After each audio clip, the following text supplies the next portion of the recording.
prescription drug abuse prevention campaign, which includes public service announcements, television, radio, print format. It includes the community issues forums, which Stephanie's going to talk about in detail in a little bit. It still includes a website which houses information about the issue as well as all of the PSAs. And then also prescription bags for pharmacies. At the last meeting, we also took a look at the television spots. Again, hopefully most of you have additionally seen those spots since then on television. The paid media placement portion of this campaign has already occurred. It happened primarily during the month of June on all television broadcast and cable channels across the state. There were about 3,000 spots shown over a 5-week period, so hopefully just about everyone did get a chance to see those during the paid media placement as well. I'm excited to report that even though we did not have the initial larger sum of funding that we thought to do a longer, more intense paid media placement, we've gotten a lot of feedback from our county partners across the state. And we have, for example, we have some folks in some of the northern counties who have other resources at their disposal, and they've been able to pay to place the television spots in a movie theater. Some of the television stations in that area.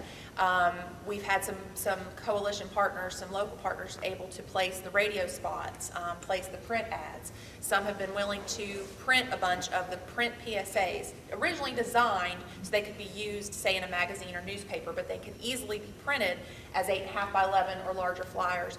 Some counties are just printing mass quantities of those with their own resources and taking those to hospitals, primary care facilities.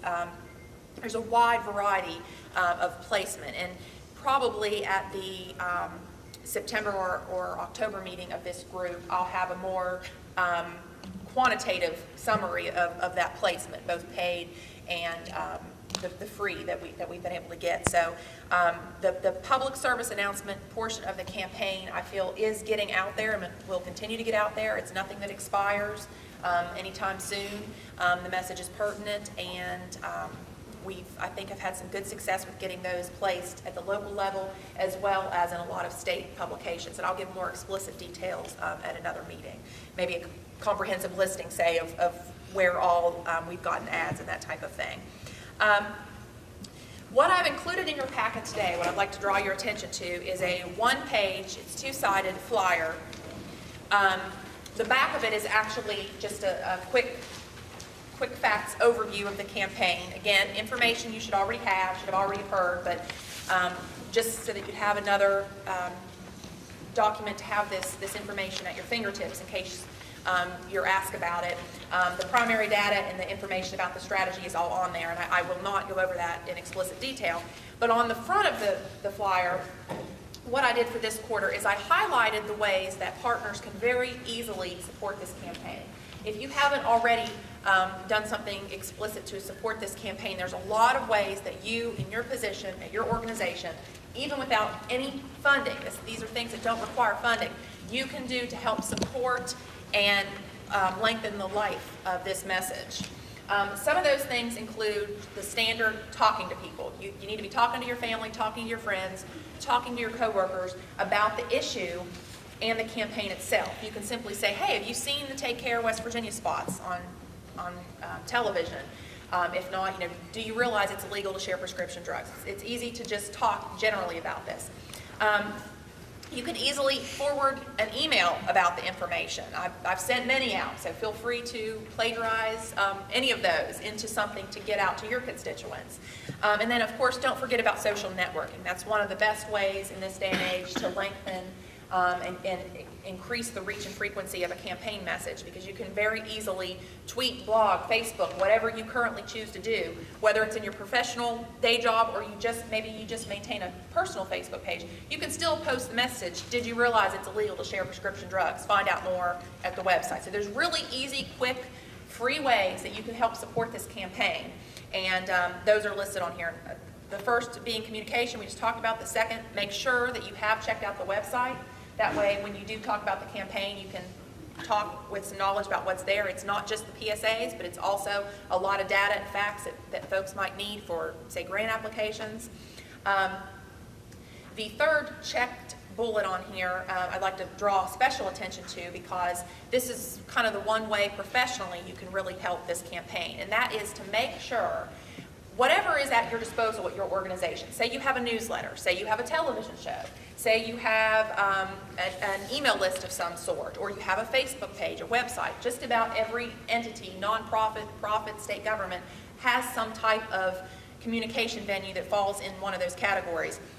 Please consider encouraging information about that campaign getting into those things. You can easily take the press release about the campaign, which is on PrevNet. I've put the link to it on this document.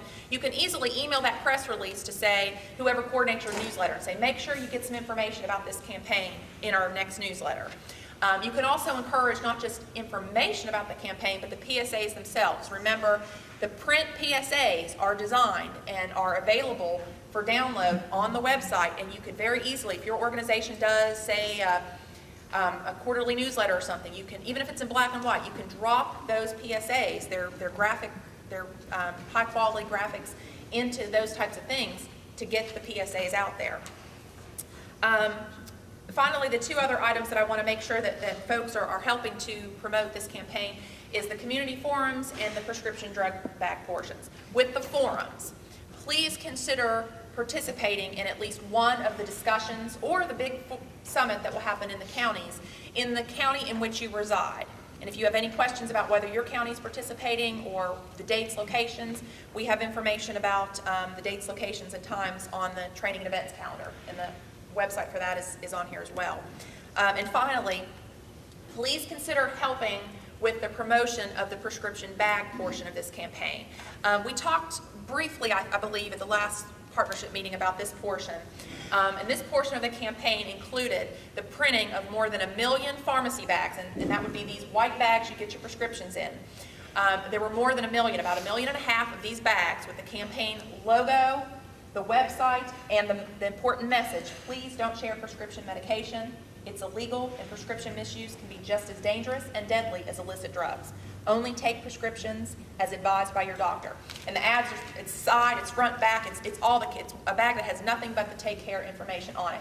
We printed more than 1 million of these, and any of the 600 pharmacies in West Virginia that wishes to participate is welcome to participate. How we are making this happen, because we did have grant funding to print these bags, but we don't have money to necessarily pay to ship them to every pharmacy or anything like that. We've relied on our strong grassroots network of county coalitions to jump in and be a part of this. And I'm proud to report we have about roughly half of the counties right now who have committed at least one person in a coalition to say, yeah, I'm willing to take the share of bags, which we printed about 2,500 per pharmacy. We're willing, as a coalition, as a group in this county, to get these to the pharmacies in our county. And I'm going to be doing some follow-ups. I hope to report larger numbers of counties by the end of next week. But any pharmacy that wishes to participate, even if we end up having a county where the coalition maybe hasn't been able or willing to step up, if a pharmacy calls me and wants bags, we're going to make sure we get those to those. And this supply of 2,500 could last anywhere between 1 week to a whole month. It's of course going to vary because the different pharmacies across the state have different volume. We're trying to coordinate that they all be used by the pharmacists in the month of September, but it's not a big deal. Some counties are going to get excited, are going to get these out probably in the next week or two because they are in the state now. We do have them in the state. And the pharmacies might just start using them, and that's okay too.